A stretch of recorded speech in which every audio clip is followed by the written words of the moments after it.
গ্রামের বাড়িতে শেষ 2 দিন কি করেছিলাম তাই নিয়ে আজকে আবারও হাজির হয়ে গেলাম।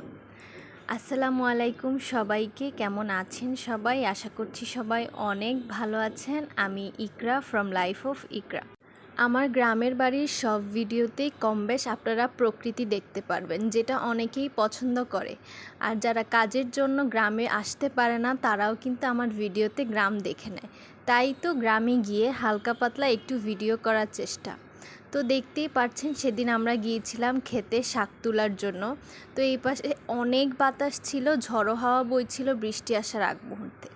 আর এখানে একটা মজার বিষয় হলো, আমি আগে জানতাম লতির গাছ আলাদা আর কচুর গাছ আলাদা, কিন্তু আমার ধারণা সম্পূর্ণ ভুল। কচুর লতি কচু গাছেই হয়। তো যাই হোক, এই তো আমাদের ফুপি আমাদের জন্য শাক তুলে দিচ্ছিল। আর এখানে ইবাদা একটু হেঁটেই একদম আম্মুর কোলে উঠে গেছে। আর এটা হচ্ছে তালের ল্যাপা, আমার তো অনেক পছন্দ। আপনাদের কাদের কাদের পছন্দ অবশ্যই কমেন্ট করে জানাবেন। এই তো আমাদের শাক তোলা হয়ে গেছে। শাক তুলতে তুলতে একটা আম পড়লো, যেটা খুবই সুন্দর দেখতে। তো সেদিন আমরা অনেক কিছুই পেয়েছি, দেখাবো একটু পরেই। তো এই তো আমরা একটু হাঁটছিলাম, কারণ ওয়েদারটা অনেক সুন্দর। দেখতেই পাচ্ছেন, ফুল দেখলে আমি তো ক্লিপ নিবই।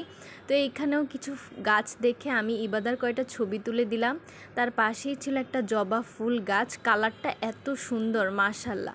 এই তো আমাদের ইবাদা, তারপরে আমরা দুজন দুইটা ফুল ছিঁড়ে নিয়ে আসলাম। তো এইখানে দেখতেই পাচ্ছেন হাঁসগুলো সাঁতার কাটছে। আসলে গ্রামে এসব ছোট ছোট জিনিসগুলো আমি ক্যাপচার করে রাখতে পছন্দ করি। তো সেদিন আমরা 2টা আম আর একটা লেবু পেয়েছিলাম, যেগুলো অনেক মজা ছিল।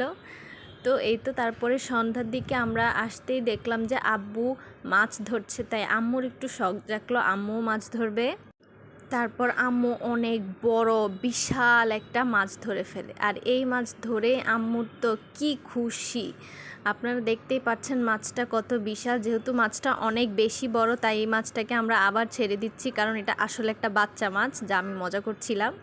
তো এই তো সেদিন আমরা চলে আসলাম বাসায়। আর চারটা সেদিন অনেক সুন্দর ছিল, সুবহানাল্লাহ। এটা ছিল পরের দিন দুপুরে। আম্মু খিচুড়ি রান্না করেছে, যেহেতু বৃষ্টি ওয়েদার, সাথে আমাদের পুকুরের মাছ এত মজা লাগছিল। সাথে এটা কিন্তু আমাদের গাছের লেবু। তো দেখতে দেখতে বৃষ্টি আসছিল তার পরের দিন, ঝড়ো হাওয়া। তার মধ্যে আমি সবাইকে একটু স্পেশাল ফিল করানোর জন্য বাহিরে আম ভর্তা মেখে নিয়ে যাই। এখানে ইবাদা তো অনেক পছন্দ করে আম মাখা। তারপরে এখানে আমি আম পাড়ছিলাম, অদ্রিকে দিয়েছিলাম আমার ভিডিও করতে পারিনি ভালো মতো। তো এই তো তারপরের দিন আমরা আবার চলে আসলাম ক্ষেতের দিক। এই প্রথম আমি ভুট্টা ক্ষেত থেকে ভুট্টা ছিঁড়ে এভাবে দেখেছি। এতটুকু জিনিস দেখলেই বোঝা যায় আল্লাহর সৃষ্টি কত সুন্দর, সুবহানাল্লাহ।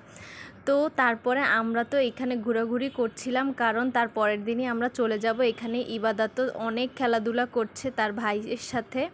তো তারপরে রাতের বেলা আমাদের গাছে যে কমলা ছিল ওইটাই আমরা কেটে দেখছিলাম যে আসলে ভিতরে জিনিসটা কি। তো এটা আমি কেটে অদ্রিকে দিচ্ছিলাম, আর অদ্রির মুখের এক্সপ্রেশনটা আপনারা এখনই দেখতে পাবেন। এইটা ছিল অদ্রির মুখের এক্সপ্রেশন। এই ফলটা এত টক ছিল, যারা টক পছন্দ করে তাদের কাছে এটা অনেক বেশি ভালো লাগবে। তো এই হচ্ছে আমরা পরের দিন বিকালবেলা বাসার দিকে রওনা হয়ে গেলাম। আজকের ভিডিওটা এই পর্যন্তই। আমার গ্রামের ব্লগ ইনশাল্লাহ কুরবানি ঈদে আবার আসবে, সেই পর্যন্ত গ্রামের ব্লগ দেখার জন্য ওয়েট করতে হবে। এই ভিডিওটা কেমন লেগেছে আমাকে অবশ্যই কমেন্ট করে জানাবেন। আজকে এই পর্যন্তই, সবাই ভালো থাকবেন, সুস্থ থাকবেন। Thanks for watching. আল্লাহ হাফেজ।